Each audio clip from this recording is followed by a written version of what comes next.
Et je n'ai pas peur de dire la vérité sous prétexte que c'est difficile. La parole de Dieu, elle est ce qu'elle est. Nous la prêchons telle qu'elle est. C'est pourquoi j'avais dit que je vais lire une citation. Je vais d'abord lire ça. Avant d'aller de l'avant, je vais me rappeler. J'ai oublié ma brochure à la maison. Il faudrait que je lise ici rapidement. Donc, écoutez, j'avais dit, nous ne forçons pas les gens. On présente aux gens la parole de Dieu. Quand ils la croient, Dieu lui-même les convainc. Et eux-mêmes vont s'amener sur la ligne. Les 5 identifications précises de la véritable église du Dieu vivant. Paragraphe 29. Maintenant, qu'est-ce qui fait que les femmes, nous ne les forçons jamais, les femmes, à faire ça. Nous ne forçons jamais nos hommes à ne pas boire, à ne pas jurer. Nous prêchons l'évangile, c'est tout. Et nous présentons le modèle de la Bible. Bien que des hommes qui embrassent la croyance pentecôtiste et la croyance de ceux de la sainteté, ils y adhèrent. Et c'est ce qu'ils font profession d'être. Alors que dans leur cœur, ils ne le sont pas. Bien de femmes font la même chose. Nous ne leur disons pas qu'ils sont obligés de le faire. Nous leur présentons le modèle. C'est tout. Nous leur disons ce que la Bible dit. Et s'ils sont nés de l'Esprit céleste, alors leur esprit n'est plus marqué par l'Amérique. N'est plus marqué. Il n'est plus marqué par l'Allemagne. Il n'est plus marqué par le Congolais. Il est marqué par le ciel. Et où se trouve le royaume de Dieu. En effet, nous sommes dans un autre royaume, un royaume de Dieu, où existe la décence, la sainteté et la puissance. Nous ne forçons personne.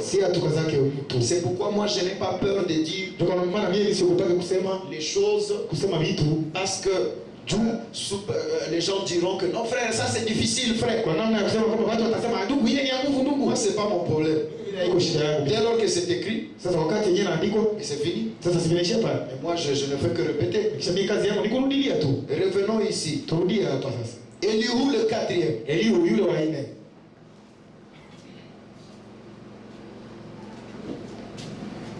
Rappelez-vous ce que la Bible nous a dit.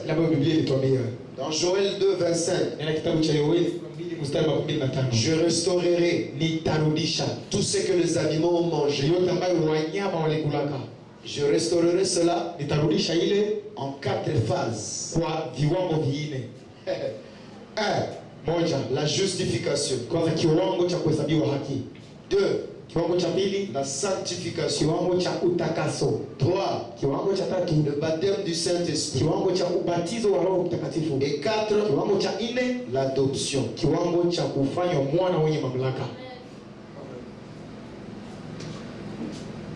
La justification. Luther.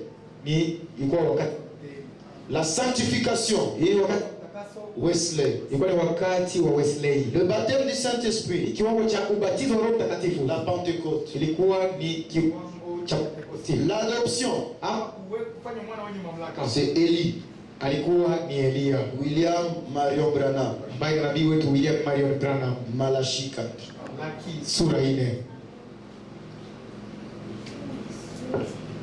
Un homme, mutu, représente tout le corps de Christ. Mutu anawakilisha mwili mzima wa Kristo. Mkristo, Frère Branham dit, il représente tout le corps de Christ. Nabii wetu anasema Mkristo mmoja anawakilisha mwili mzima wa Kristo. Le quatrième, quand il est arrivé, yule wa ine wakati alifikaka, il était le plus jeune. Alikuwa kijana sana. Or la Bible dit, japo Biblia nasema le plus jeune dans le royaume, nasema yule kijana sana ndani ya ufalme. Je ne veux pas entrer là-bas. Tendigia kule bado. Lisons le prophète maintenant. Tusome nabii sasa. Job a eu un problème. Ayubu alipata shida parce que Dieu a décidé. Mungu alikuwa ameamua d'un commun accord avec Satan. Mungu alikuwa amekubaliana na shetani. C'est difficile mais c'est la réalité. Dieu avec Satan, Mungu yeye na shetani, ils se mettent d'accord pour faire du mal à Job. Job a souffert. Ce n'était pas de la blague. Personne n'a souffert comme Job. Des fois quand nous prêchons, nous lisons les citations, mais quand la souffrance vient, quand le problème vient, c'est alors que vous comprenez réellement de quoi vous parlez. Quand on parle de la tentation, quand on parle du problème, Jésus a dit les gens seront contre vous. Jésus a dit beaucoup de choses. Moi, un arbre, vert, on me fait ça. Qu'en de vous? Les arbres, qu'est-ce qui va arriver? Jésus a promis. On peut parler. Mais quand ça vous arrive,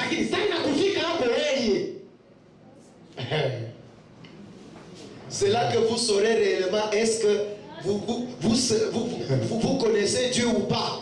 Mais dans tout ça, après les paroles d'Elihu, qui ont réveillé la conscience de Job, Job a dit, ah, c'est vrai. C'est vrai. Maintenant je sais que mon Rédempteur est vivant. Parce que le prophète Job était revenu dans le canal de Dieu. Parce qu'un prophète avait parlé. Elihu lui avait parlé. Elihu ici, c'était un homme comme tout autre. Lui-même il dit, je suis un homme comme toi. Elihu ici, c'est le représentant du Seigneur Jésus-Christ. Après toute la souffrance, après toutes les critiques, le réconfort est arrivé au travers d'un homme appelé Elihu. Elihu 1, 2, 3, 4, 5. Et 5, c'est la grâce. Lisons-le. Je ne sais même pas là où je veux commencer. Bon, dans la prédication, Job, le serviteur de Dieu. Je suis au paragraphe 42. Job, le serviteur de Dieu. Paragraphe 42. Remarquez ce qui est arrivé par la suite. Ensuite, il a été couvert d'ulcères. Et il s'est assis sur un tas de cendres là. Et il s'est gratté avec un taison. Ou quelque chose comme cela. Sa femme est venue à la porte.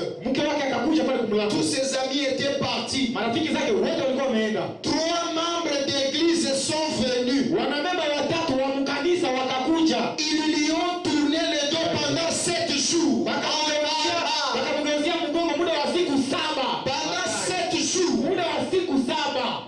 7 jours, les 3 membres d'église sont venus pour critiquer Job. Mais à la fin du 7e jour, Dieu a envoyé Elihu. Mais vers le soir, la lumière paraîtra. Je vous enverrai Élie le prophète. Apocalypse 10, verset 7. Amen. Pendant 7 jours, il ne voulait même pas lui parler. Il l'accusait d'avoir été un pécheur en secret. L'église ne l'avait donc pas consolé. N'est-ce pas? Un pécheur en secret. Écoutez, Job savait dans son cœur qu'il n'était pas un pécheur en secret. Il avait confessé ses péchés sur base du 100 versets. Non, 100 versets d'amour. Il avait confessé ses péchés sur base du 100 versets. Il savait que Dieu était obligé de le rencontrer sur cette base-là. Amen. La seule expiation pour les péchés, c'était les 100 versets de l'agneau. Au nombre de la rédemption, ombre de la rédemption que Dieu avait promise et qui devait durer jusqu'à la venue de Christ. Et Job a rencontré Dieu sur cette base-là. Il n'était pas un pécheur en secret. Il n'avait pas de péché. Ce qu'il offrait le sacrifice que Dieu avait exigé. Voilà la grâce de Job. La grâce de Job, avant que tous ces problèmes n'arrivent, Job avait déjà mis tout sous le sang. Peu importe ce que le diable pouvait faire, peu importe ce que Satan pouvait faire, Job était en sécurité. Malgré la souffrance, malgré les problèmes, malgré ce que Satan a fait, malgré la mort de ses enfants, malgré les moqueries de sa femme, Job était sous le sang. C'est ce qui était exigé par Dieu. C'est le sang qui était exigé par Dieu. Amen. Écoutez, c'est qui même prédication 37. Job, dans les passés, j'aime méditer sur lui. Il a vécu avant même que ceci soit prescrit. Seulement en Éden. J'aime Job. J'aime vraiment l'entendre lorsqu'il parle. C'était un grand homme. Un prince de l'Orient. Il était parti en Orient. Et tous les jeunes princes se prosternaient devant lui. C'était un grand homme. Il aimait le Seigneur. Il craignait le Seigneur. Un jour, Satan s'est présenté devant Dieu, devant les fils de Dieu. Et il a dit, Dieu a dit, as-tu vu mon serviteur Job? Un homme juste et intègre. Il n'y a personne comme lui sur la terre. Il a dit oui, assurément. Tu lui donnes tout ce qu'il veut. Tu le protèges de tout le reste. A-t-il dit, il n'y a rien d'étonnant. Il a dit assurément, il peut te servir. Il gagne beaucoup d'argent. Il a beaucoup de bétail. Il a tout pour vivre. Il a dit assurément, n'importe qui peut te servir dans ces conditions-là. N'importe qui peut servir Dieu dans ces conditions. Tu as manger, tu as boire, tu as tout ce qu'il faut. Tu t'en fous même de venir à l'église. Un jour Dieu va faire comme Job. On va tenir une réunion contre toi là. Et tu vas tout perdre. Ce n'est pas que Dieu ne t'aime pas. Mais Dieu veut montrer à Satan que ni la richesse, ni la pauvreté, rien ne peut te séparer de l'amour de Dieu. Dieu a dit, assurément, Satan a dit plutôt, n'importe qui peut te servir dans ces conditions-là. Et Satan a dit, si tu me laisses la voir, je l'emmènerai à te maudire en face. Dieu a dit, je ne crois pas cela. Je ne crois pas. Dieu a dit, je ne crois pas que Job va te maudire en face. Amen. Il peut-il avoir pareille confiance en vous et moi ce soir?